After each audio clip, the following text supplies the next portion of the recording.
I hope this podcast finds you in a mesmerizing haze of holly jolly hearth and home, because here's the deal with the winter festivities.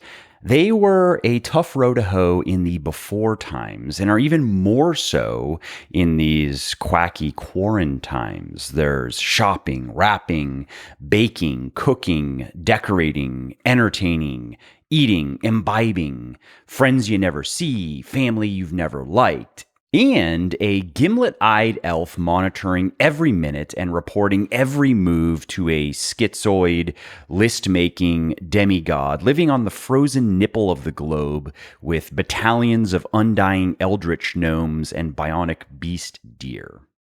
And now we have to endure all of that holiday horror, plus all of the experts ululating about the next COVID's scariant for us to be afraid of, and all of the other pandemonium that comes with being born at the end of the fuck around century and living through the times of finding out. So maybe this year we can cut each other and ourselves some slack and, wait for it, let it go. Because we're all having a time of it this year, except for billionaires. They're just somehow richer. Maybe then we can stop arguing about COVID 1984, Hunter's dad, and the Great Awakening, and instead simply get good and sick on eggnog and rib roast and candy, cookies, and sugar-fried reindeer meat. Maybe just for a fortnight, we can squash all of the suckbaggery and just have a Merry Christmas / whatever you celebrate. Maybe just for gits and shiggles. And speaking of cookies, my friend, if you want a ripping recipe for getting some psycho-delicious treats inside your face meat, check out the best chocolate chip cookie recipe ever. That's the name of the recipe over at savorysweetlife.com. So good. Also, in case you are not much of a baker person, a couple of tips. Make sure you weigh the flour. Make sure you use good chocolate. Make sure you use good brown sugar. And the real game is swapping the brown sugar in the recipe for a 1/2 cup of Muscovado brown sugar. Upgrade. And finally, don't devour the cookies the instant they exit the oven. Let them cool off first. Now, as for me and my darling band of Legion Bushwhackers, here is a foretaste of our plans for making you feel like the cat that ate the canary in 2022. We have new products and services for you to insta-buy, including probiotics, protein bars, protein cookies, single-serving tonics, and I put that in scare quotes because I'm not sure that's what they will be called, but more details on that soon. And more, we have new flavors of existing products for you to take a flyer on, including strawberry margarita, blood orange and mojito pulse, honey cereal, coconut cream, and pumpkin pie whey, grape and strawberry kiwi recharge, and more. There will be new loyalty perks for you to rub all over yourself, including more subscribe and save benefits, more rewards programs, bennies, exclusive deals and discounts, and more. There are going to be some new sales channels and some new international shipping options to better separate you from your coinage, and particularly for those of you who are of the British and European persuasion.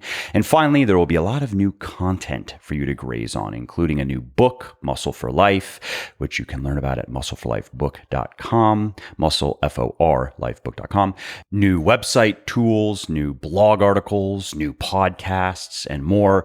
And that's just a quick squirt of the love puddle. Of course, many more updates will follow next year. And finally, just because this can't be said enough, bless your slippery snidbits for your support. Really, you are my angel farts, you are my chocolate coins, and you have my undying love, as well as my willingness to kill in your name. Really, that's how much I appreciate it. So with that, how about we all just get back to enjoying Michael Bublé before he's put back in his cage until next year? Oh, and by the way, more than a few people have said they want to get me a gift for the holidays, which is a very sweet gesture. Unless it's a mail bomb of anthrax, no, the thought does not count. And to that, I say, if you want to get me something, then maybe buy a copy or 5 of my new book, Muscle for Life, which again, you can learn about at muscleforlifebook.com, or leave a review for one of my other books wherever you buy books online, because we authors, we love to sell books, we love to get reviews, and in fact, the very existence of this podcast is because of many kind people doing both of those things. Remember, all of this started with a book, Bigger, Leaner, Stronger.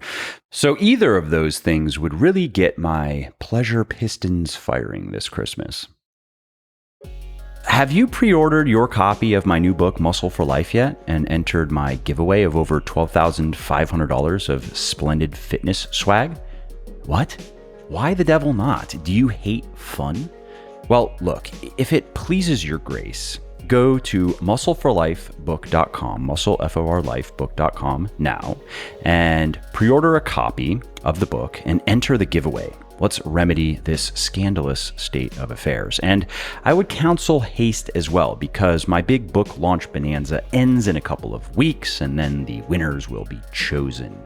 So anyways, let's shift gears quickly and talk about tracking body weight, which is more fiddly than people realize. Because one of the easiest ways to drive yourself to distraction in your fitness journey is to obsess over daily shifts in your weight, which often have nothing to do with gaining or losing fat or muscle.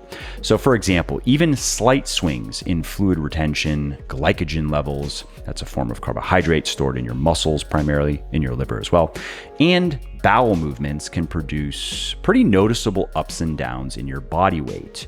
And so a much better way to measure and to track body weight is to look at longer range averages. Those are less erratic, and those better register the stuff that we actually care about, which is fat and muscle. Now, if over the course of weeks and months, the averages are moving down, then you are clearly losing weight. If they are moving up, you are clearly gaining weight. And so here's a simple procedure. Weigh yourself every 1 to 3 days, first thing in the morning naked, after the bathroom, and before eating or drinking anything, and then record those numbers somewhere accessible like an Excel file or a Google Sheet or a notepad app in your phone. And if you want to take it even further, some people like to graph the numbers in a spreadsheet. And then every couple of weeks, every 10 to 14 days, add your weigh-ins together and then divide the sum by the number of weigh-ins to get your average daily weight for that period, and then record that as well. And so here's how this might look for somebody who's cutting. Let's say on Monday they weigh 163 pounds, on Thursday 164, on Sunday 162, on Wednesday 161, on Saturday 161, on Tuesday 160.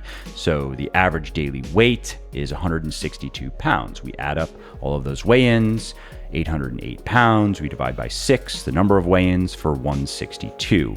And then repeat that process, and let's say the average is 161. Great. If they're cutting, that is a good sign. If it is 163, that is not necessarily a bad sign. It depends what is happening in the mirror, what is happening with their body composition. But if after several rounds of 6 weigh-ins, the weight is going up and the waist is getting bigger, for example, body composition is not getting leaner in the mirror, then that just means they have to make some adjustments.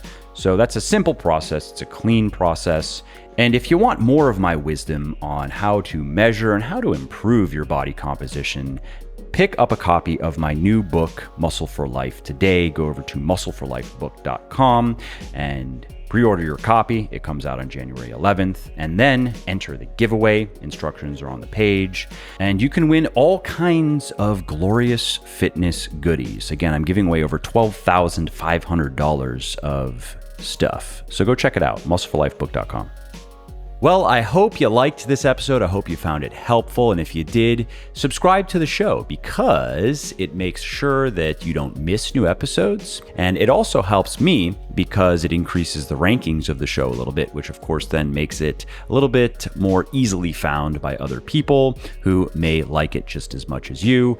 And if you didn't like something about this episode or about the show in general, or if you have ideas or suggestions or just feedback to share, shoot me an email, mike@muscleforlife.com, muscleforlife.com, and let me know what I could do better or just what your thoughts are about maybe what you'd like to see me do in the future.